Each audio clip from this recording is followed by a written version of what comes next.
This is not a kid-friendly show.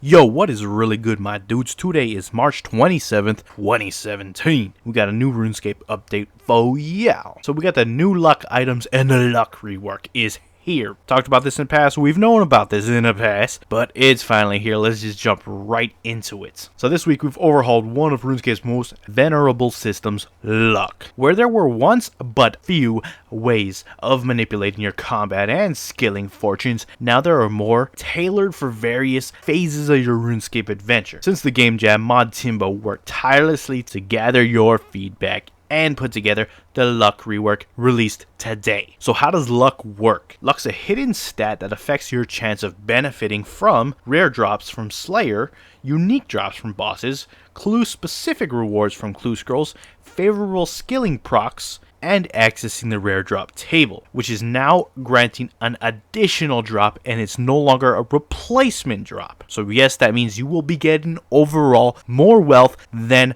before this update, which is awesome to hear. Luck enhancing items now fall in one of four tiers. Tiers 1 through 3 affect content specific to certain level ranges. Tier 4 affects content of all levels, along with some extra benefits of its own. So what content does luck affect? Tier 1 will affect levels 1 through 50 Slayer monsters, easy clues, and bosses like KBD and Giant Mole, and it has an increased chance to access the rare drop table. Tier 2 is from 51 through 80 Slayer monsters, skilling, including mining gems, jeweled statuettes, and trading scepter from Pyramid Plunder, opening shade chests, flash powder factory, rumble searching, medium clues, bosses such as Chaos Elemental, Calphite Queen, Exiled Calphite Queen, God Wars boss dungeons, but not Nex, Barrows, and Dagannoth Kings. It now has an increased chance from the previous of a rare drop table and to receive better loot from it.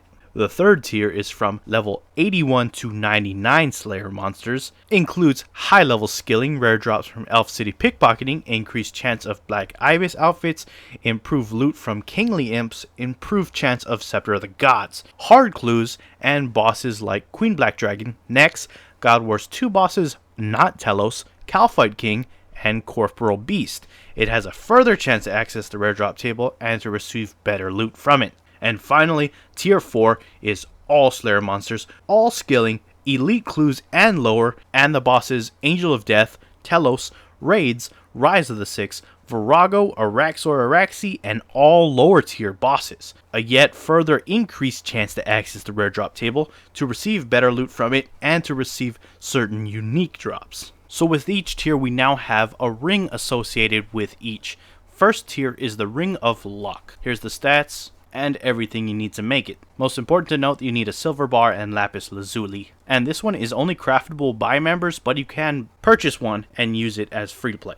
Next up, we got the standard Ring of Wealth. That's the tier 2. Everything you've known about it in terms of making the item stays the same. It's got new stats though, however, and incorporates with the new luck system, so that's cool. Following that, we got the tier 3 Ring of Fortune. This is the new Onyx ring. They have removed the Ring of Stone and is no longer a craftable thing that you can get from Zar monsters and Takar monsters in Zar City. Finally, we got the Luck of the Dwarves. This one is the tier 4 and it will require a new alchemized onyx and level 60 invention. So that is all 4 of your rings, my dogs. Next up, some changes to the existing luck items. We have the collector's insignia. When it's uncharged, it will count as a tier 2 in terms of luck benefits. When it's charged, it will be bumped up to a tier 3 and will deplete with every kill or skilling action or clue. It will still continue to give other benefits such as increased agility XP, however. Next up, we got the Luck Potion. The existing potion now acts as a tier 2, same as Ring of Wealth. However, at 77 Herblore, it can be combined with 6 Onyx Bolts to enhance it and make it a tier 3. Leprechaun Hat will work as a tier 2 item. Lucky Rabbit's Foot will work as a tier 1 item. And Vecna Skull continues to be dropped on the rare drop table, but now requires tier 4 luck to obtain. which is an interesting choice that they made. Anyways, that is it for the main game update. However, we got some other news real quick. First up, Mods 2 has made improvements to the number of older quests.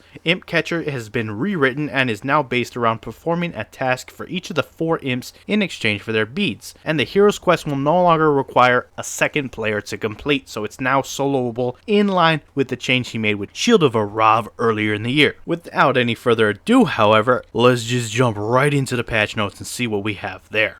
It's no longer possible to gain more than 10 supplies worth of XP per day from handing in Gobi supplies. Handing in any more than 10 supplies will not give XP and the extra objects will be removed. Temple trekking tasks from the Mortania task set now require the NPC to be taken only on routes that match their difficulty. Achieving maximum points, which is 100, in a Gothixian cache will no longer bring up a confirmation box when attempting to leave early. Stackable junk refiners can now be used to complete invention tech tree tasks. The augmented Serrid Godbow now correctly says disassemble instead of destroy.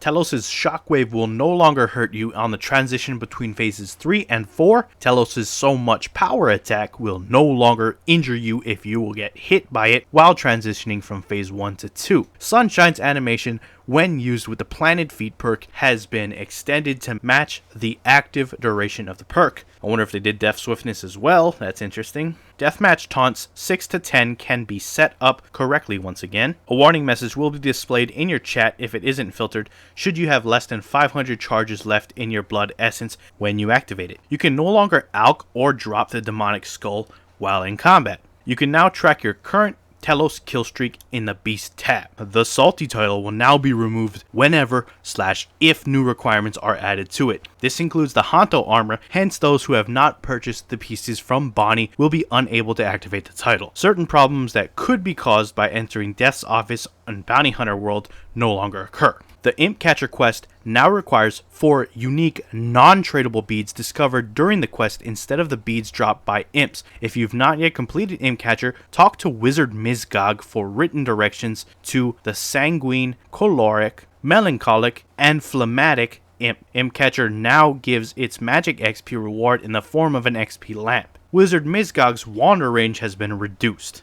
Dialogue trees on Wizard Mizgog and Wizard Greyzag now loop back to the start of the conversation instead of dropping out. An aggressive mugger near the Earth altar has been removed. The guidance system notification meant to display the first time the player burns food should no longer trigger when the recipe doesn't create a burnt food object. Hero's Quest has undergone a suite of quality of life improvements, most notably while the partner gameplay has been retained. You can now complete the quest on your own, bring a lockpick. After completing Hero's Quest, the oily fishing rod can now be reclaimed from Garrett, and the ice gloves can now be reclaimed from the High Priest of Entrana. Camorra and the origins of the Ice Queen are now mentioned in the Hero's Quest. After being freed from his cell in the Taverley dungeon, Velrak, the explorer, now resides at the entrance to the dungeon. Loot beams from the lore books that were recently granted bad luck mitigation have been updated in order that they clear more reliably and generally behave like other loot beams. Adamant dragons in the Brimhaven dungeon now have the same chance to drop lore books as the adamant dragons in the ancient cavern. So yeah guys, that looks like that's it for your patch notes. Links to the patch notes and the game update page will be down in the description below should you choose to look for those and check them out for yourself. Anyways, that's it for the game update. My dogs, if you liked the video, hit that like button. If you're not subscribed and you want to stay up to date on all things RuneScape, you're already in the right place, my dog. So hit that subscribe button. I promise to keep you up to date on all things RuneScape related. Anyways, I am out. Peace.